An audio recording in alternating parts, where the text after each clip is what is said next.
Bharatiya Janata party और NDA की सरकार ने गत 10 वर्षों में देश की दिशा भी बदली, देश की दशा भी बदली है। एक प्रकार से नए भारत के निर्माता के रूप में प्रधानमंत्री नरेंद्र मोदी जी ने 10 साल विकास और विरासत दोनों में भारत को अग्रसर रखा। जैसा कहते हैं, जिसको कोई नहीं पूछता उनको मोदी जी पूछते हैं, उनका मोदी जी पूजा करते हैं। एक विकसित भारत 2047 तक बनाने के लिए जो प्रधानमंत्री नरेंद्र मोदी जी 24 घंटे 7 दिन मेहनत करते हैं, देशभक्ति से ओतप्रोत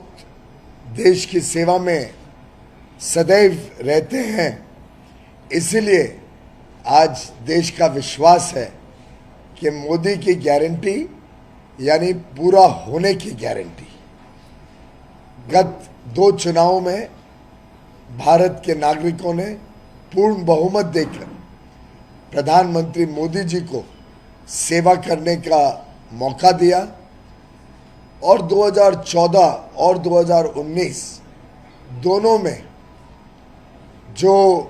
देश के समक्ष वादे किए थे, जो संकल्प लिए थे, उसका पूरा करने का हमें गर्व है। प्रधानमंत्री मोदी जी के नेतृत्व में असंभव को संभव बनाना ये देश ने देखा। कितनी भी चुनौतियां आई, हर चुनौती को अवसर में बदलने का काम किया। चाहे वो राम मंदिर 500 साल की लड़ाई के बाद प्रभु श्री राम टेंट से निकल के एक पक्के घर में अपने भव्य मंदिर में 22 जनवरी 2024 को माननीय प्रधानमंत्री नरेंद्र मोदी जी द्वारा प्राण प्रतिष्ठा की गई कार्यक्रम में फिर एक बार अपने घर लौटे और चाहे 370 और 35A अनुच्छेद को संविधान से निकालने की बात हो और पुनः एक बार कश्मीर को देश के साथ जोड़ने का विषय हो, चाहे वो ट्रिपल तलाक कानून से हमारी बहनों को सुरक्षा देने की बात हो, या नारी शक्ति के सम्मान में 1/3 सीटों को पार्लियामेंट और असेंबली में आरक्षित करने की बात हो नारी शक्ति वंदन अधिनियम द्वारा, सिटीजन अमेंडमेंट एक्ट से जो हमारे शरणार्थी हैं, जो प्रताड़ित किए गए, उनको देश में नागरिकता देने की बात हो, या गरीबों के कल्याण के लिए देश में 80 करोड़ गरीबों को मुफ्त में राशन मिले, 55 करोड़ गरीब और मध्यम वर्ग, निम्न मध्यम वर्ग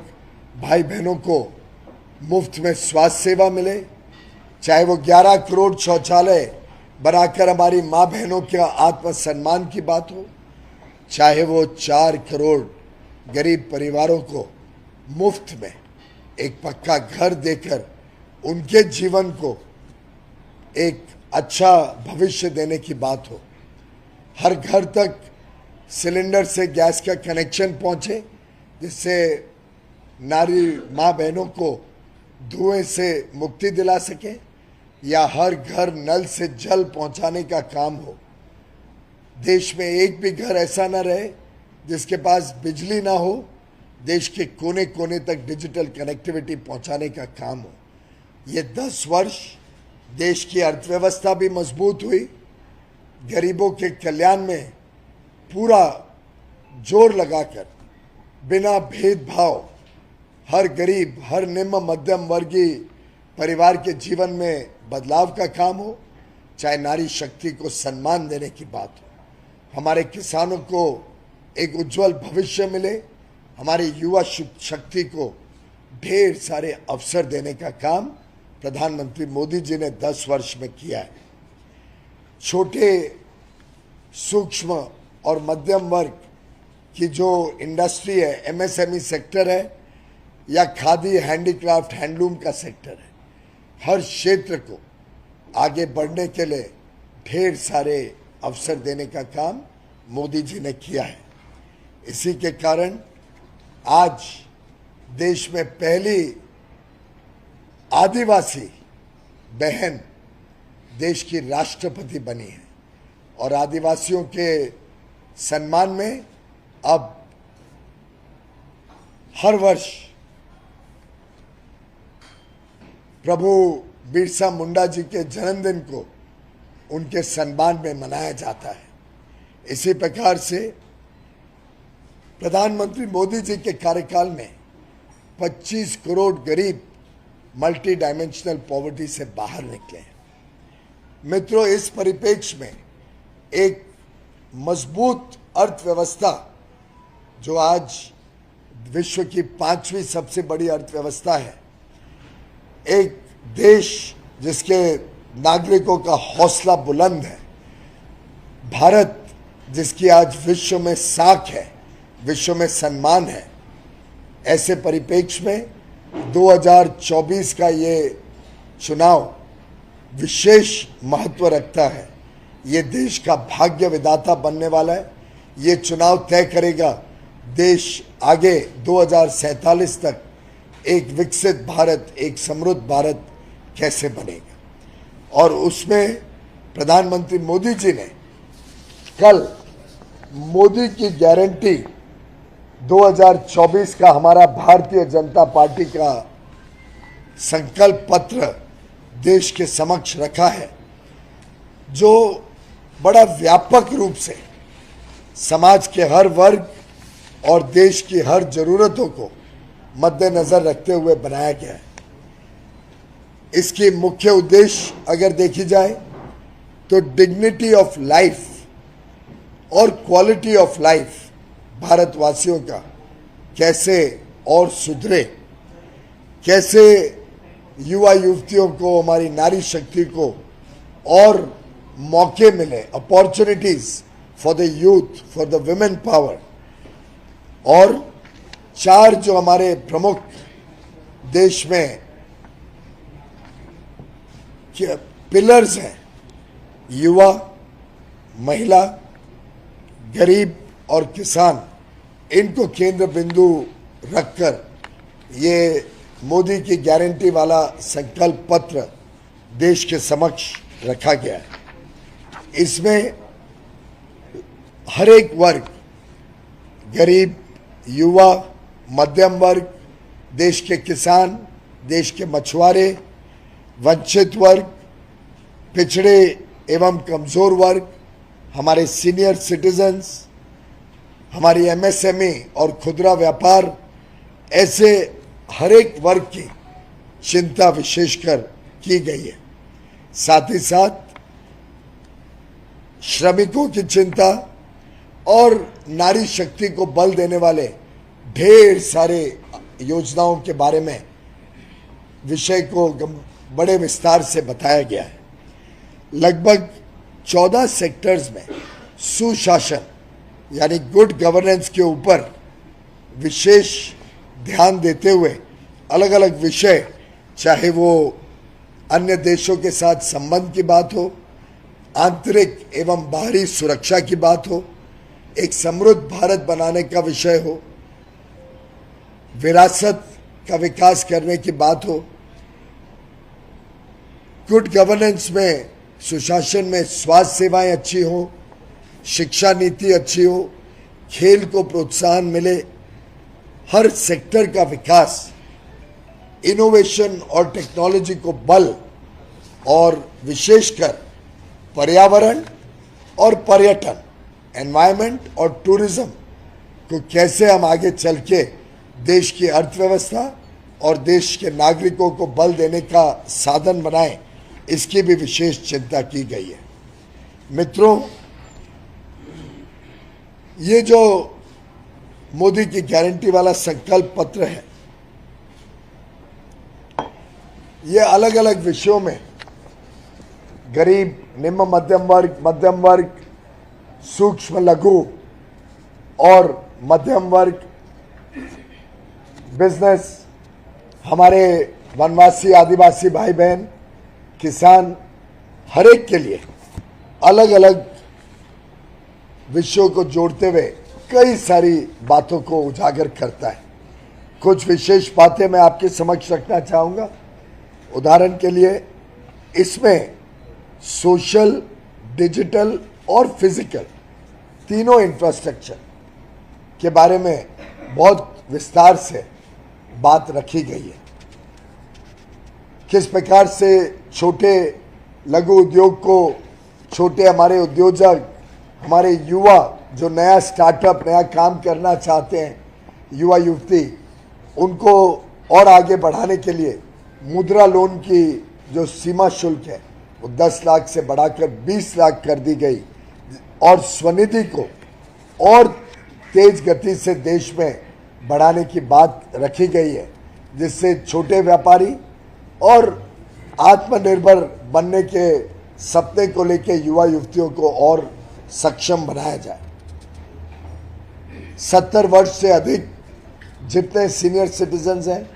उनको आयुष्मान भारत के तहत मुफ्त में स्वास्थ्य सेवा देने की बात करी गई है। हमारे मछुआरों के लिए कई सारे बातें की हैं, जिसमें प्रधानमंत्री मत्स्य संपदा योजना को और आगे बढ़ाते हुए उनको पर्ल फार्मिंग हो, सीवीड कल्टीवेशन हो या ड्रोन टेक्नोलॉजी इस्तेमाल करके मछुआरों की आमदनी बढ़ाने की बात हो, प्रोसेसिंग के लिए क्लस्टर्स बनाने की बात हो, ऐसे अलग अलग विषयों पर मोदी की गारंटी के संकल्प पत्र में बात को रखी गई है। हमारी जो युवा युवती हैं उनको ढेर सारे अवसर मिले, स्वरोजगार के, रोजगार के, कारोबार के, अपने खुद का व्यापार करने के, इंडस्ट्री उद्योग लगाने के। उसके लिए एक बड़े पैमाने पे, चाहे वो फिजिकल इंफ्रास्ट्रक्चर हो, रेलवे का विस्तार बड़े रूप में उजागर किया है, क्या क्या किया जाएगा, एयरपोर्ट्स के विस्तार और भारत को एक इंटरनेशनल एविएशन हब बनाना, किस प्रकार से देश में हाईवेज, एक्सप्रेसवेज या पोर्ट की कैपेसिटी बढ़ाकर यातायात भी सरल करना और विदेश में निर्यात को भी और बल देने की बात, जिससे युवा युवतियों को ढेर सारे अवसर मिले, उसको भी इसमें उजागर किया गया है। जनजातीय गौरव वर्ष 2025 को मनाया जाएगा, जिसमें एकलव्य मॉडल स्कूल्स को 700 तक बढ़ाने की कल्पना रखी गई है। सफाई कर्मचारियों के लिए नमस्ते योजना हो या पीएम विश्वकर्मा योजना से हमारे जो लोहार हैं, सुनार हैं, मेसन्स, कारपेंटर्स, इलेक्ट्रिशियंस, प्लम्बर्स, हर विश्वकर्मा को साधन देके उनको एक अच्छा जीवन बनाने का काम और आगे बढ़ाया जाएगा। प्रधानमंत्री किसान योजना, सम्मान निधि और फसल बीमा योजना, इन दोनों को आगे भी चालू रखते हुए एमएसपी को लगातार बढ़ाते हुए एमएसपी की खरीद जो पिछले 10 वर्ष में मोदी सरकार ने लगभग 4 गुना यूपीए के निस्बत बढ़ाई थी, उसको आगे और बढ़ाने का इसमें बात रखी गई है। देश की एक कोऑपरेटिव पॉलिसी, सहकारिता पॉलिसी के तहत देश में भंडारण की योजना बड़े पैमाने पे बढ़ाई जाए और आगे चल के देश में 3 करोड़ और परिवारों को मुफ्त में घर मिले, उसके बारे में प्रधानमंत्री मोदी जी ने गारंटी किया है। यानी 4 करोड़ बन चुके, 3 करोड़ और बनेंगे, 7 करोड़ परिवार, देश के 25% लोगों को मुफ्त में घर मिलेगा। मैं समझता हूं उनका जीवन परिवर्तन करने वाली ये योजना आगे भी लोगों को राहत देगी इसमें विशेषकर जो दिव्यांगजन है उनको प्रायोरिटी दी जाएगी कि हर दिव्यांगजन का अपना खुद का पक्का घर हो। जैसे पहली दो टर्म में हर घर तक एलपीजी सिलेंडर पहुंचाने का काम किया गया, अब तेज गति से पाइप्ड गैस से हर घर तक सस्ती गैस पहुंचे, इस पे और बल दिया जाएगा और तेजी से देश में पाइप गैस कनेक्शन से एलपीजी पहुंचे, ये सरकार की प्राथमिकता रहेगी। मित्रों, 1 करोड़ लखपति दीदी पिछले कुछ वर्षों में बनाई गई हैं। अगले 5 वर्ष में 3 करोड़ और लखपति दीदी बनाने का काम, और ये ऐसा है जिसमें हम बहनों को आत्मनिर्भर बनाते हैं, उनको किसी के ऊपर डिपेंड ना करना पड़े, खुद वो अपने स्वयं के पांव पे खड़े हों और उनको अच्छा रोजगार मिले, अच्छा काम करने का अवसर मिले। साथ ही साथ ये भी सुनिश्चित किया जाएगा कि 1 नेशन 1 इलेक्शन और कॉमन इलेक्टोरल रोल हर चुनाव के लिए बनाने के लिए सरकार आगे बढ़ेगी। उसके लिए जो अलग अलग सुझाव पूर्व राष्ट्रपति कोविंद जी की कमेटी ने दिए हैं, उसके ऊपर गंभीरता से विचार करके उसको आगे बढ़ाने का काम किया जाएगा। साथ ही साथ प्रधानमंत्री मोदी जी ने गारंटी दी है कि तीसरे टर्म में भारत विश्व की तीसरी सबसे बड़ी अर्थव्यवस्था बनेगी। हम एक ग्लोबल मैन्युफैक्चरिंग हब, चाहे वो इलेक्ट्रॉनिक्स हो, सेमीकंडक्टर और चिप्स हो, रेलवे के इक्विपमेंट हो, एविएशन हवाई जहाज बनाने के विषय और repair and overall MRO facilities हो, इलेक्ट्रिक मोबिलिटी या टेक्सटाइल, हर लैब ग्रोन डायमंड्स में भी हम भारत को एक विश्व में ग्लोबल मैन्युफैक्चरिंग हब के रूप में देखते हैं। हमारे भारत से निर्यात बढ़े और साथ ही साथ नवीकरणीय ऊर्जा के स्रोत भी भारत में निर्माण हो, इसके लिए विशेष भारत काम करेगा। स्पेस टेक्नोलॉजी हो या इनोवेशन और रिसर्च को बल देने की बात हो, ग्लोबल कैपेबिलिटी सेंटर्स हो या देश में कॉन्फ्रेंस और एग्जीबिशन की सुविधाओं को भारत मंडपम और यशोभूमि के तर्ज पर देश भर में बनाया जाए। खेलकूद के स्पोर्ट्स फैसिलिटीज देश में बड़े पैमाने पे बढ़े और साथ ही साथ 2036 में हम ओलंपिक खेल के लिए अपने भारत का बिड आगे करें। मैं समझता हूँ स्टार्टअप्स के माध्यम से जो हम आज विश्व की तीसरी सबसे बड़ी स्टार्टअप इकोसिस्टम बने हैं, हमारे युवा युवती उद्योजक एंटरप्रेन्योर्स बन रहे हैं, नए आइडियाज, नई सोच, नए विचार, नई टेक्नोलॉजी के साथ